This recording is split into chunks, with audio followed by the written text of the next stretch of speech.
दोस्तों, आज की इस वीडियो के अंदर हम आप सभी के साथ में अपनी क्लास 8 साइंस सब्जेक्ट के चैप्टर नंबर 15 को डिस्कस करने वाले हैं, जो कि है सम नेचुरल फिनोमिना। तो चलो माय फ्रेंड्स, फटाफट से इसको स्टार्ट करते हैं और आप सभी को यहाँ पे एक्सप्लेन करते हैं। तो सबसे पहले यार आप सभी को यहाँ पे ओवरव्यू देगा और कहेगा, in class 7th you read about winds, storms and cyclones. कि भाई जो आपकी यहाँ पे क्लास 7 थी, वहाँ पे आपने स्टडी किया आपकी जो हवाएं होती हैं, तूफान आते हैं, साइक्लोन्स आते हैं, उन सभी के बारे में।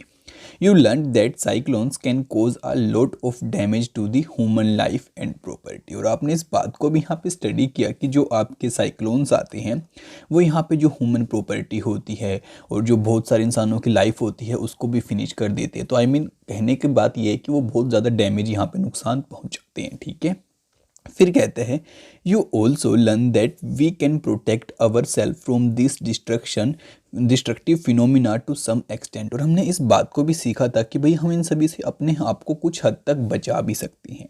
इन this chapter we shall discuss two other destructive natural phenomena. तो जो यार आज का हमारा चैप्टर रहने वाला है ना, इसके अंदर हम ऐसे ही जैसे पिछले वाले के अंदर हमने तूफान के बारे में स्टडी किया और उसके बाद जो आंधी चलती है उसके बारे में स्टडी किया और जो आपका साइक्लोन आता है उसके बारे में स्टडी किया, ऐसे ही हम किसी दो नेचुरल फिनोमिना के बारे में आगे स्टडी करने वाले हैं। ठीक है, फिर कहते हैं these are the lightning and earthquake. तो आज का जो हमारा चैप्टर रहने वाला है इसके बारे में, एक तो हम उसके बारे में स्टडी करेंगे जब आपकी बारिश आती है तो जो बिजली कड़कती है ना आसमान में, उसके बारे में, और साथ में जो आपका भूकंप आता है माय फ्रेंड्स उसके बारे में। फिर कहते हैं we shall also discuss what steps we can take to minimise destruction caused by this phenomena.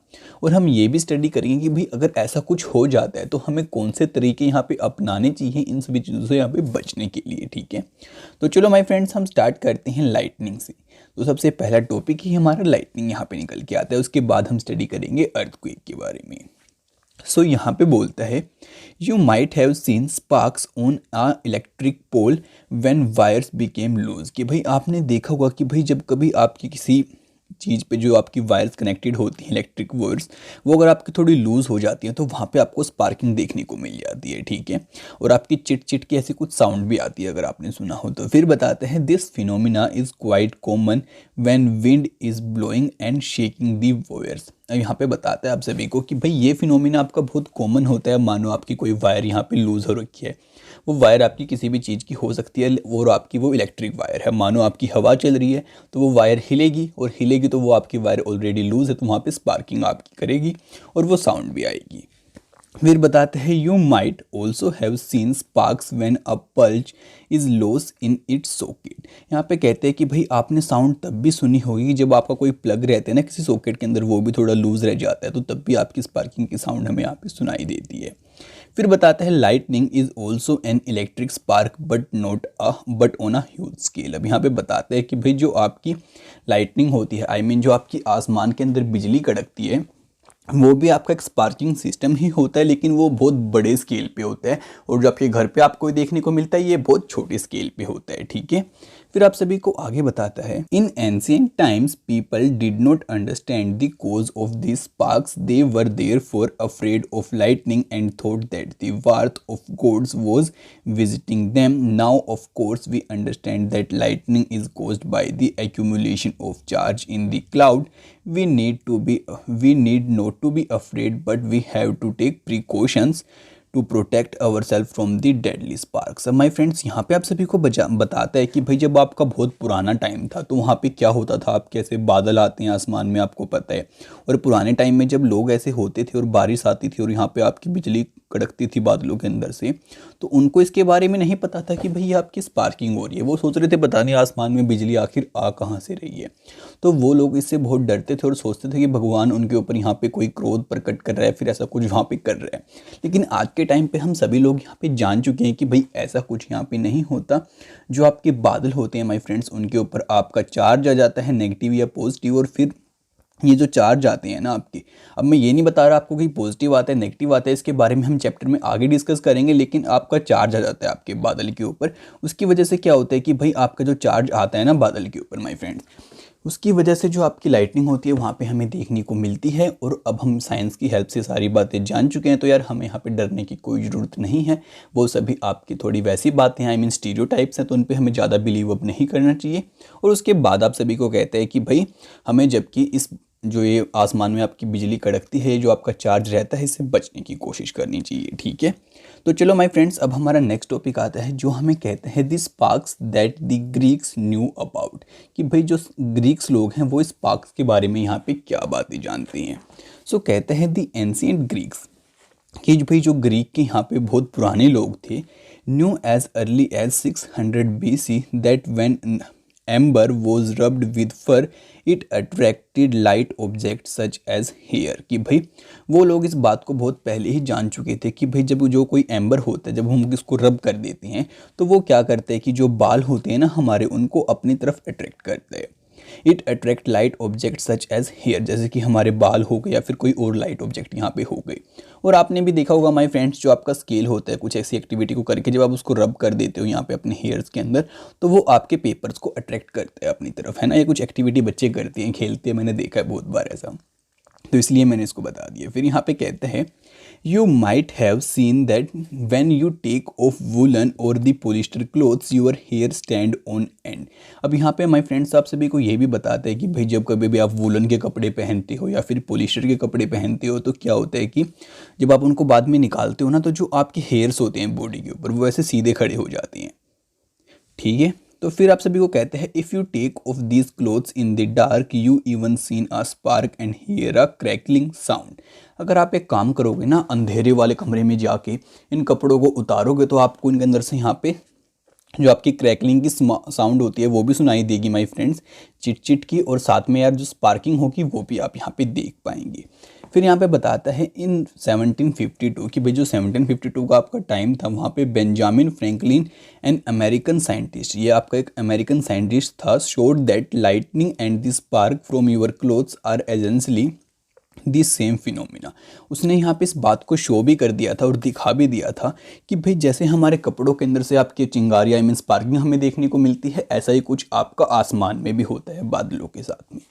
फिर कहते हैं however it took 2000 years for this realisations to occur, जबकि माय फ्रेंड्स उसने इतने पहले इस बात को बता दिया था, लेकिन हमें इस बात को प्रूव करते और समझने में 2000 साल के करीब टाइम यहाँ पे लग गया, और तब हमें जाके ये बात यहाँ पे रियलाइज़ हुई।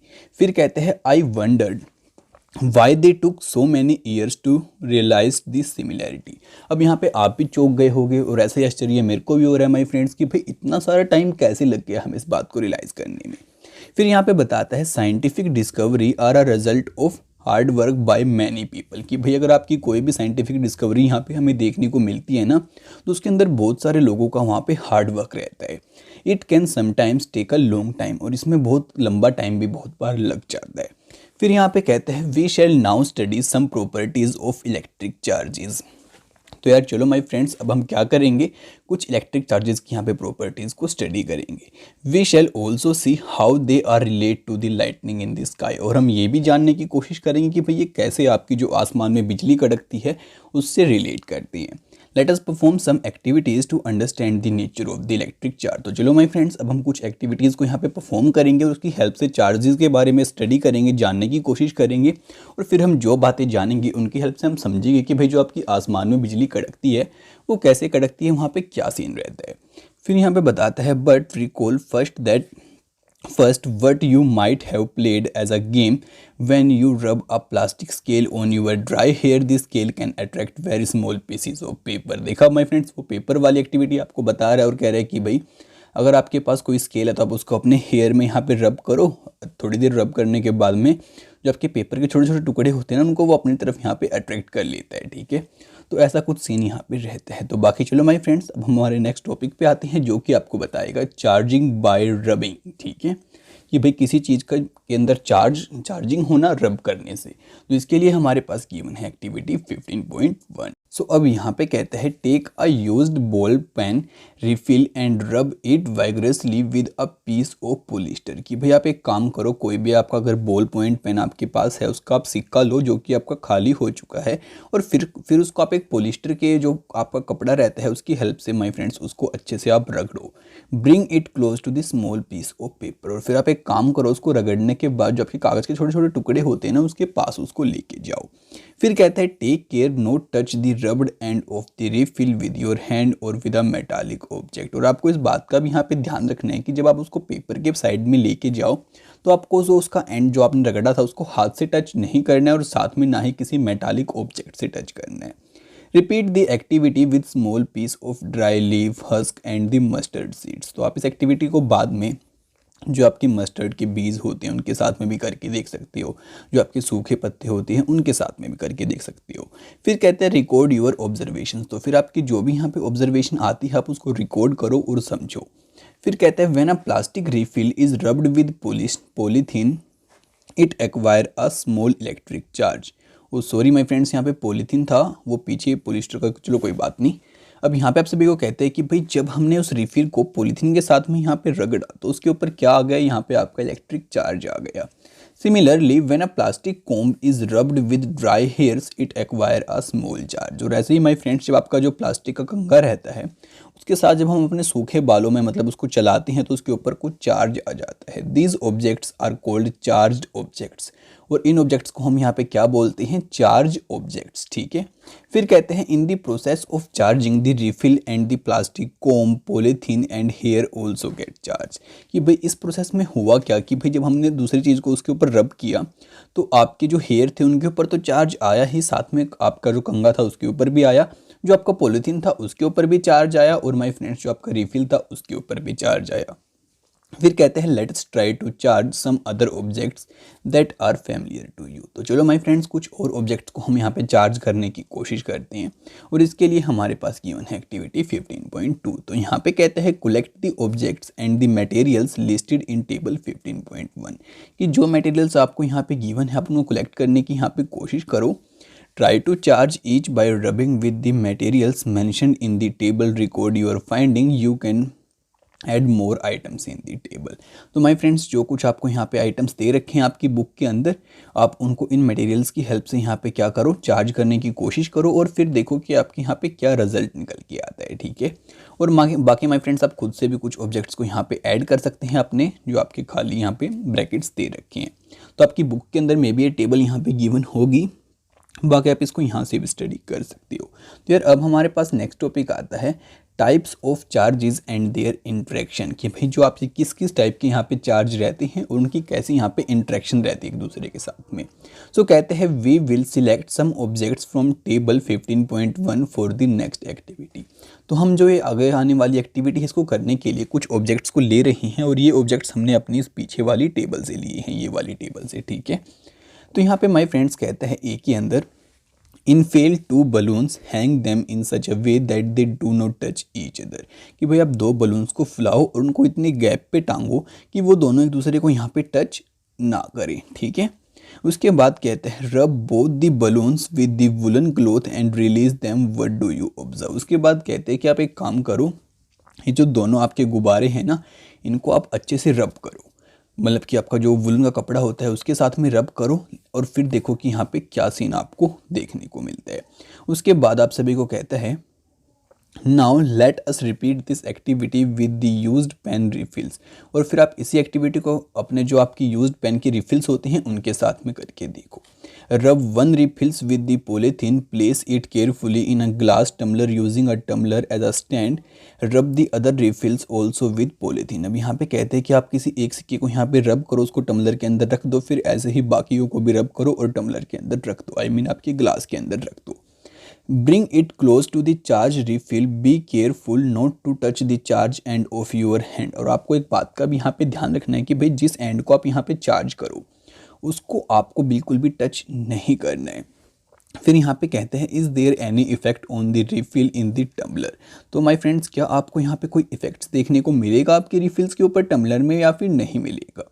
Do the two attract each other और रिपेल ईच अदर, क्या ये दोनों एक दूसरे को यहाँ पे अट्रैक्ट करेंगे या फिर एक दूसरे को यहाँ पे दूर दूर रिपेल करेंगे, ठीक है। तो वो भी आप यहाँ पे ऑब्जर्व करना। उसके बाद कहते हैं in this activity we can brought close together the charge objects that made of the same material. What happens if two charge objects made of different materials are brought close to each other? Let us find out. उसके बाद यहाँ पे कहता है कि भाई अब तो हमने एक मटेरियल लिया, जैसे कि पहले आपका सिक्का था, दोनों हमने बलून्स लिए थे, दोनों आपके सिक्के लिए थे पेन के, लेकिन अब हम क्या करेंगे, आपके दो अलग अलग ऑब्जेक्ट्स को लेके आएंगे जो कि आपके दोनों चार्ज होंगे, ठीक है। तो हमने यहाँ पे क्या किया, rub a refill and place it gently a glass tumbler as before. जैसे हमने पहले ग्लास के अंदर यहाँ पे सिक्का रखा था चार्ज करके, वैसे ही हम रख देंगे। फिर कहते हैं bring an inflated charge balloon near the refill and observe. फिर आप एक चार्ज बलून को यहाँ पे लेके आओ उसके पास में और फिर देखो कि आपको यहाँ पे क्या कुछ सीन देखने को मिलता है। तो अब यहाँ पे कहते हैं लेट समराइज द ऑब्जर्वेशन। तो चलो हमने जो भी कुछ यहाँ पे ऑब्जर्व किया उन सभी को समराइज करने की हम कोशिश करती हैं कि भाई एक चार्ज बलून है, charge balloon repelled charge balloon, कि भाई दोनों चार्ज बलून हमने लिए तो वो दोनों एक दूसरे को यहाँ पे रिपेल करेंगे। उसके बाद कहते हैं charge refill repelled charge refill, कि आपका एक चार्ज रिफिल है वो दूसरे चार्ज रिफिल को क्या करेगा, रिपेल करेगा। फिर यहाँ पे कहते हैं but charge balloon attract charge refill, जबकि जो आपका चार्ज बलून है वो चार्ज रिफिल को अट्रैक्ट करेगा। यहाँ पे आपके दोनों ऑब्जेक्ट अलग अलग हैं। फिर यहाँ पे कहता है does it indicate that the charge on the balloon is of a different kind from the charge on the refill? क्या हमें ये बात इंडिकेट यहाँ पे कर रहा है कि भाई जो आपका चार्ज हमने रिफिल के ऊपर था और जो बलून के ऊपर था, क्या वो दोनों अलग अलग थे यहाँ पे? Can we say then that there are two kind of charges, क्या हम यहाँ पे कह सकते हैं कि भाई जो आपके चार्जेस होते हैं वो भी दो प्रकार के रहते हैं? Can we also say that the charge of the same kind repel each other while charge of different kind attract each other? क्या हम ये बात भी कह सकते हैं कि भाई आपके अलग अलग तरह के चार्ज जो होते हैं वो अट्रैक्ट करते हैं, जो आपके एक जैसे चार्ज होते हैं वो रिपेल करते हैं? It is a convention to call the charge acquire by a glass rod then it is rubbed with silk as positive। अब यहाँ पे आप सभी को बताते हैं कि भाई ऐसा माना जाता है, कन्वेंशन है हमारी बहुत पुराने टाइम से, कि भाई जब हम किसी ग्लास की रोड को आपकी कांच की रोड को अगर हम किसी सिल्क की क्लॉथ से यहाँ पे रब करेंगे तो उसके ऊपर यहाँ पे आपका पॉजिटिव चार्ज आ जाता है, ठीक है। The other kind of charge is said to be negative, तो जो आपका दूसरा चार्ज होगा तो उसको हम क्या बोलेंगे, यहाँ पे नेगेटिव ही तो बोलेंगे। फिर कहते हैं it is observed that when a charged glass rod is brought near a charged plastic straw rubbed with polythene there is attraction between them। कि भाई हमने ऐसा भी ऑब्जर्व कर रखा है कि अगर आपकी कोई ग्लास की मान लो आपकी रोड है उसको हमने चार्ज कर दिया पॉजिटिव आपके सिल्क की क्लॉथ से, फिर मानो आपकी कोई प्लास्टिक की आपकी कोई स्ट्रो हो सकती है पाइप वगैरह, उसको आपने रब कर दिया यहाँ पे पॉलीथीन से, तो वो दोनों एक दूसरे को यहाँ पे अट्रैक्ट करती हैं, ठीक है। उसके बाद कहता है what do you think would be the kind of charge on the plastic straw, तो आपको कौन सा चार्ज यहाँ पे लगता है प्लास्टिक स्ट्रो के ऊपर हो सकता है? तो यार हमें यहाँ पे नेगेटिव लग रहा है फिर तो, क्योंकि पॉजिटिव है दूसरा तो नेगेटिव होगा तभी तो यहाँ पे अट्रैक्शन होगा, है ना।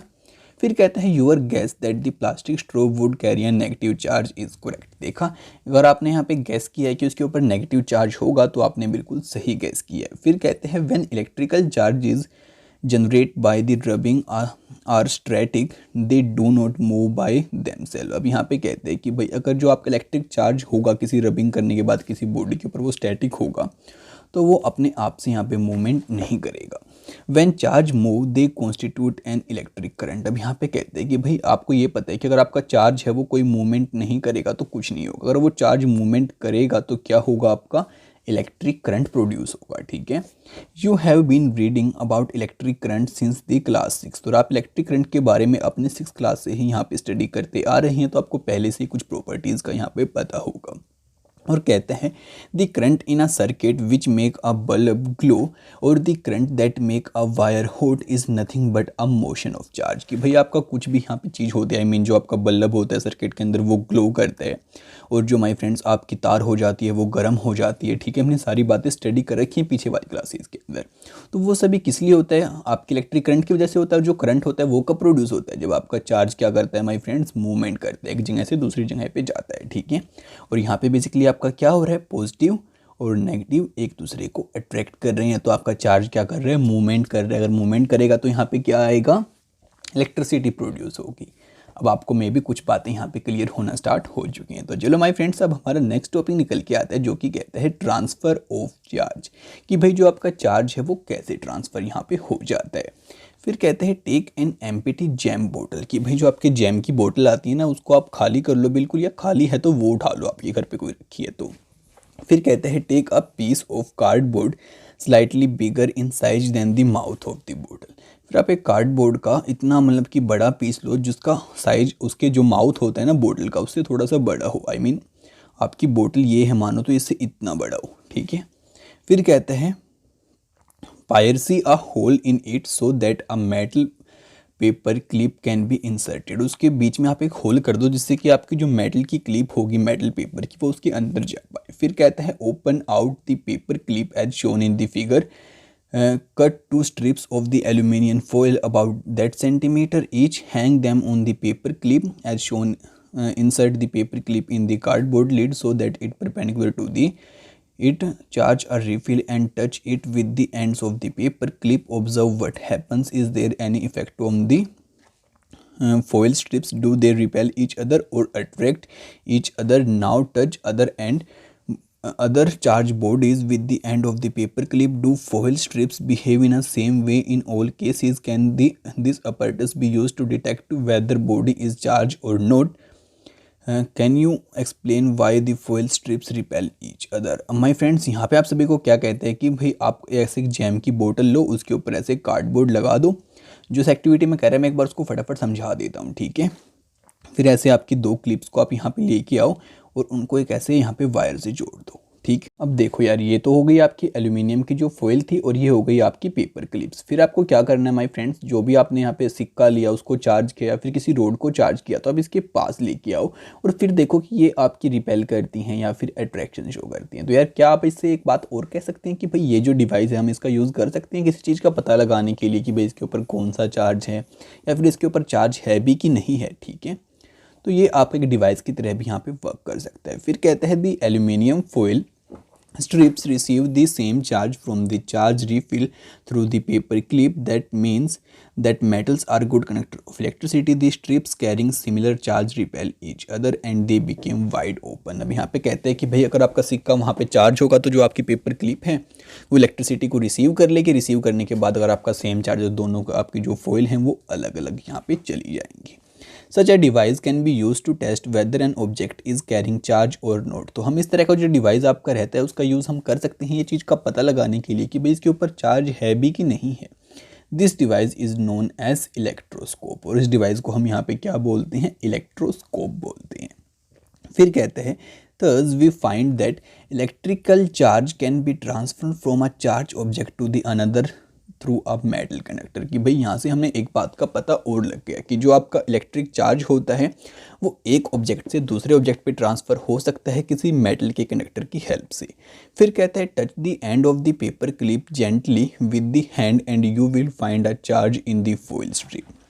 आप फिर एक काम करना, थोड़ी देर के बाद आई मीन तभी उस सिक्के को हटाने के बाद आप वो जो पेपर क्लिप्स को थोड़ा सा टच करना तो आपको यहाँ पे थोड़ा सा चार्ज फील होगा, आपकी जो फॉइल्स के ऊपर रह गया होगा। फिर कहते हैं they come back to their original state, और फिर क्या होगा जो आपकी वहाँ पे फॉइल्स होंगी वो पहले वाली स्टेट में अपनी आ जाएंगी। आई मीन पहले ऐसे थी तो वो अगेन से ऐसे यहाँ पे आ जाएंगी, ठीक है। फिर कहते हैं repeat charging of foil strips and to touching the paper clip every time you will find that the foil strips collapse as soon as you touch the paper clip with hand।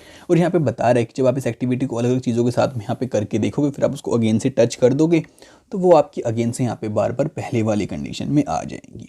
Why does it happen, तो ऐसा यहाँ पे क्यों हो रहा है, तो फिर बता रहा है the reason is that foil strips lose charge to the earth through your body. तो यहाँ पे जो आपकी फॉइल की स्ट्रिप्स होती हैं जो कि आपकी चार्ज हो गई थी वो आपके टच करने की वजह से जो आपकी बॉडी होती है उसकी हेल्प से उस चार्ज को यहाँ पे अर्थ के अंदर भेज देती हैं।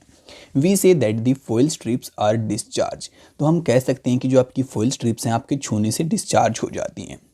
The process of transferring of charge from a charged object to the earth is called the earthing। अब यहाँ पे बताता है कि भाई किसी चार्ज बॉडी से चार्ज को जब हम अर्थ के अंदर ट्रांसफ़र कर देते हैं तो इस प्रोसेस को हम यहाँ पे क्या बोलते हैं, अर्थिंग बोलते हैं। फिर कहता है earthing is provided in buildings to protect us from electrical shocks due to any leakage of electric currents. अब यहाँ पे जो अर्थिंग का सिस्टम होता है ना, वो हम बिल्डिंग्स के अंदर लगाते हैं माय फ्रेंड्स। जिससे कि क्या हो जाता है कि बहुत बार जो आपकी वायर्स वगैरह बिल्डिंग्स के अंदर होती हैं या फिर जो आपकी इलेक्ट्रिक शॉक्स होते हैं वो सभी हम अर्थ के अंदर भेज सकें और किसी को नुकसान वो यहाँ पे ना पहुँचाएँ, ठीक है। तो बाकी माय फ्रेंड्स अब आपकी नेक्स्ट निकल के आती है स्टोरी ऑफ लाइटनिंग। तो यार इसको हम स्टडी करेंगे हमारे कल वाले पार्ट के अंदर। आज के इस पार्ट को हम यहीं पे एंड करते हैं। बाकी आप सभी भी थोड़ा बहुत उसके बारे में पढ़ के आना, खुद से ही देखते हैं आपको कितना समझ में आ पाता है। बाकी कुछ डाउट्स होंगे तो मैं उनको क्लियर कर दूंगा। अगर आप सभी को वीडियो अच्छी लगी तो आप इसको लाइक कर सकते हैं, अगर नहीं लगी है तो रहने दीजिए, लेकिन इस वीडियो को याद से अपने फ्रेंड्स के साथ में शेयर जरूर कर दीजिए, जिससे उनकी भी हेल्प हो पाए और वो भी घर बैठे बैठे नॉलेज को गेन कर पाएँ। तो बाकी आपसे मिलते हैं अगली वीडियो में बहुत जल्दी ही। तब तक के लिए माय फ्रेंड्स, बाय बाय।